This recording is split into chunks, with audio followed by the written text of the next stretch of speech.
Hi అండి, నేను మీ అశ్విన్ బాబు మాట్లాడుతున్నాను.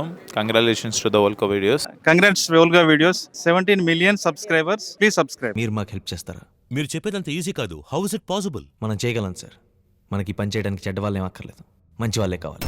మన దేశాన్ని పరిపాలిస్తున్న రాజకీయ నాయకులు కాదు సార్, ప్రభుత్వ అధికారులు. రాజకీయ నాయకుల కంటే వీళ్ళదే అవినీతి ఎక్కువ. ప్రభుత్వం ఒక్క మనిషి కోసం 1000 రూపాయలు కేటాయిస్తే అతని చేతికి వచ్చేది 100 రూపాయలు మాత్రమే. మరి మిగతా 900 ఏమవుతున్నట్టు? మధ్యలో ఉన్న వీళ్ళు తినేస్తున్నారు.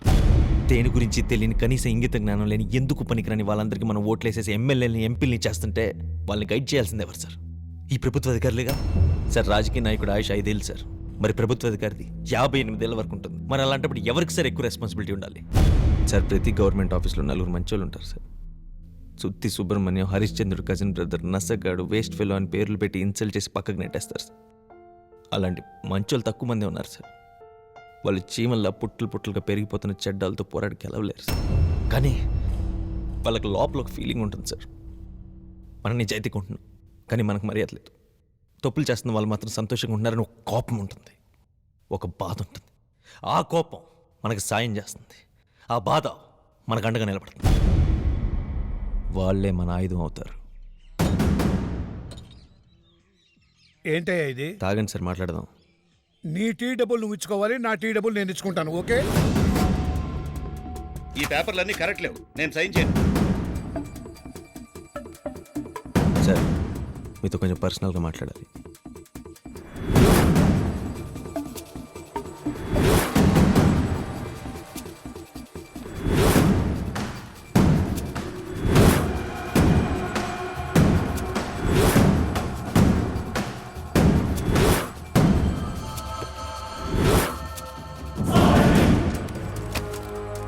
పై అధికారుల సహకారం లేకుండా ఒంటరిగా ఒక బస్సును వెంబడించి పట్టుకుని సోదా చేసి లెక్కలోకి రాని 5.5 కోట్ల రూపాయలని స్వాధీనం చేసుకున్న మహిళా అధికారి అంకితారావు ఆర్డీఓ. అవన్నీ మీడియాతో చెప్పలేం. ఇన్ఫర్మేషన్ వచ్చింది, వెళ్ళిపోయాను. భయం వేయలేదా? భయపడితే ఇలాంటి ఉద్యోగాలకి పనికిరాం. ఎవరైనా హెల్ప్ అడగలేదా? నా హైయర్ అఫీషియల్స్ కి ఫోన్ చేశాను, పోలీస్ స్టేషన్ లోనూ ఇన్ఫార్మ్ చేశాను.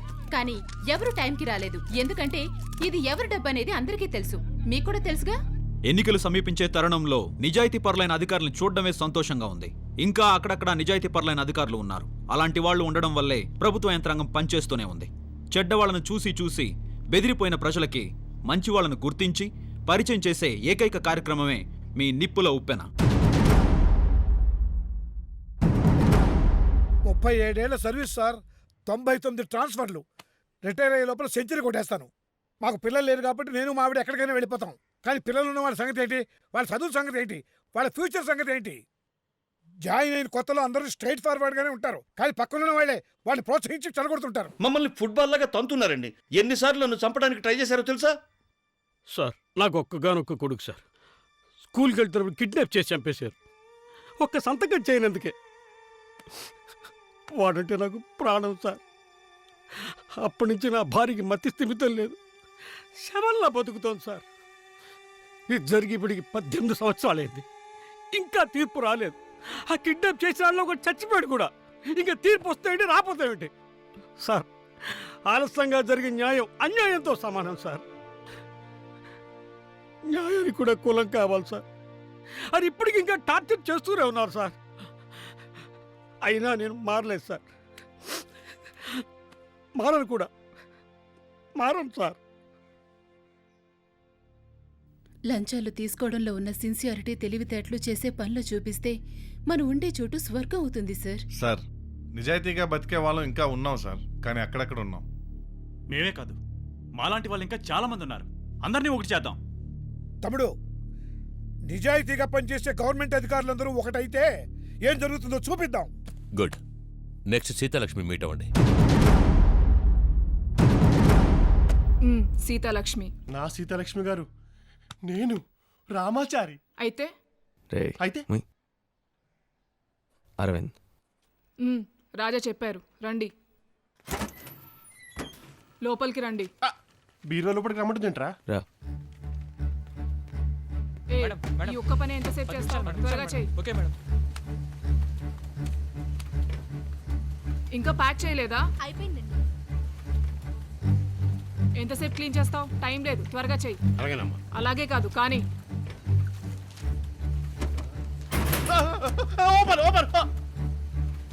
అరవింద్ వామ్మో పెద్ద రామ్ గోపాల్ వర్మ ఫ్యాక్టరీ ఉందంట లోపల. అక్క 1971 మదర్ డాక్యుమెంట్ ఏమైంది? రే ఆ యదవని కొంతసేపు ఆగమని చెప్పు, రెడీ చేయాలిగా. ఆడి పేరేంటి? ధర్మారావు. ఫ్రాడ్ నాయాలకి పేరు చూడు.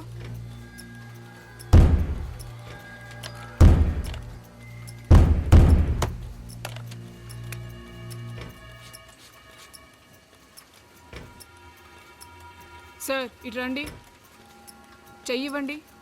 ఆ చెయ్యి సార్. రేయ్ ఎందుకు చేయించు ఇంత పెద్ద క్రిమినల్. అయ్యో అయ్యో అయ్యో. ఇట్రా, తీసుకెళ్ళివు, ఎవరు కనిపెట్టలేరు. ఇదిగో మా మెడికల్ కాలేజ్ సర్టిఫికేట్. రాజా గారు కరెక్ట్ మనిషి దగ్గరికి పంపించారా? కేబీఆర్ పార్క్ మన పేరు మీద రాయించుకుందామా? అది జస్ట్ 390 acres. Airport 5400 acres. నీ ముత్తాతదని డాక్యుమెంట్ క్రియేట్ చేస్తాను. ఫైట్ చేసి తీసుకుంటావా? వద్దురా. వచ్చిన పని చూడరా.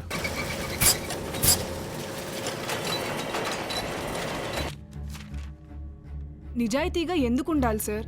అందరూ సరిగ్గా ఉంటే మనం ఉండొచ్చు. తప్పులు చేస్తే మనం చాలా తప్పులు చేయాలి. మా నాన్న పీడబ్ల్యూడీలో నిజాయితీ గల ఇంజనీర్. నడి రోడ్డు మీద లారీతో గుద్ది చంపేశారు. పక్కనున్న వాళ్ళే యాక్సిడెంట్ అని సాక్ష్యం చెప్పారు. మా నాన్న తాగరు సార్. అలాంటిది తాగి బండి నడిపారని ప్రూవ్ చేశారు. మా ఫ్యామిలీ మొత్తం రోడ్డు మీదకి వచ్చేసాం. నా 2 చెల్లెల్ని అమ్మని పోషించాలిగా. మా నాన్న మంచివారని చెప్తే స్కూల్లో చేర్చుకుంటారా, లేక కిరాణా షాప్లో సరుకులు ఫ్రీగా ఇచ్చేస్తారా? డబ్బు కావాలి సార్. బతకటానికి ప్రతి నిమిషం డబ్బు అవసరం. డబ్బుకి మంచి వాళ్ళని చెడ్డ వాళ్ళని తేడా తెలీదు సార్. వెధవల దగ్గర కేడీల దగ్గర లెక్కలేనంత ఉంది. తప్పుని సరిగ్గా చేస్తే తప్పే కాదు సార్.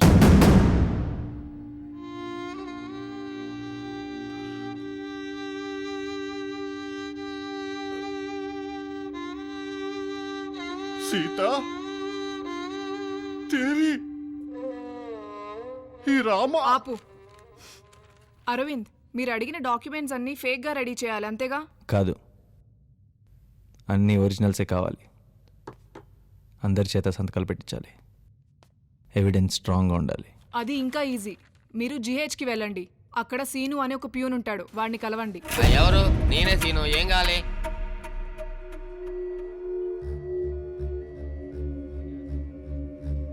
అర్జెంటుగా కావాలి. అయితే 1 నెల తర్వాత కలవండి, చూద్దాం.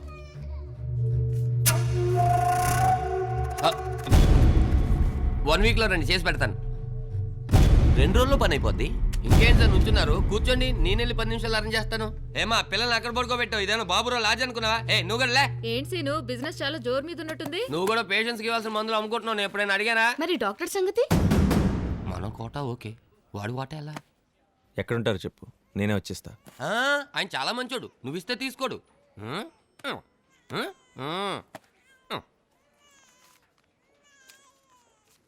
సరే, 1 నెల తర్వాత కనిపించండి, చూద్దాం. అరే ఉన్నదాంతో లొకేషన్ మళ్ళీ ఫస్ట్ మొదలు పెడతావేంట్రా? చంపేస్తాను నిన్ను. అరే డబ్బులు ఇటీరా. ఇది తీసుకో.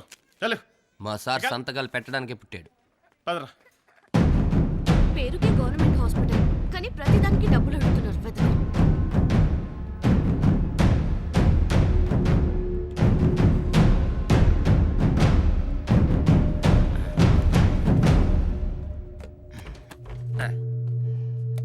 సంతకం పెట్టండి సార్.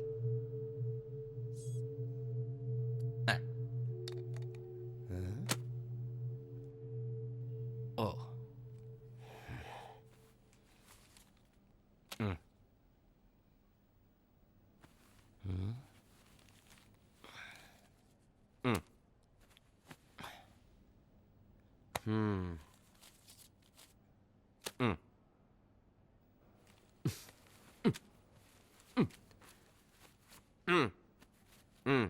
ఓకే.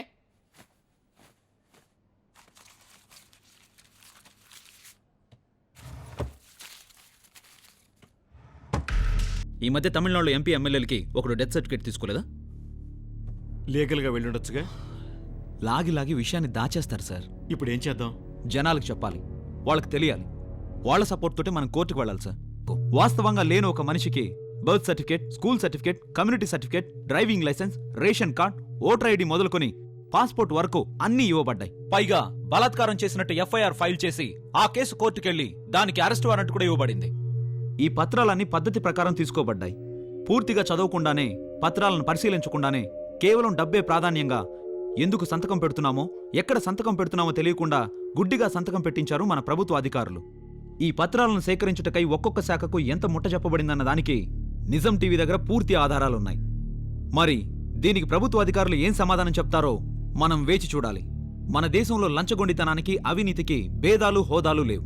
ఈ వ్యవహారానికి సంబంధించిన వారు క్రింది స్థాయి ఉద్యోగుల నుంచి పై స్థాయి ఉద్యోగుల వరకు మొత్తం 147 మంది ఉన్నట్టుగా తేలింది. ఒక భారతీయ పౌరుడికి ఉండవలసిన అన్ని ప్రభుత్వ ఆమోద పత్రాలు ఒక లేని వ్యక్తి పొందగలిగాడంటే దాని వెనుకున్న పరికరమే డబ్బు. ఎంతో మంది నిజస్వరూపాలు బయటపడబోతున్నాయి.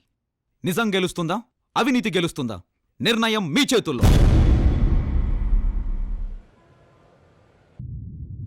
హాయ్, నా పేరు రోహిత్. హలో హాయ్, అందరికి నమస్కారం. Volga videos, do subscribe to Volga videos. Congratulations to Volga videos. Please subscribe Volga videos. Please do subscribe to Volga videos. Congratulations for Volga videos. Congratulations to Volga videos. Please subscribe Volga videos. Thank you.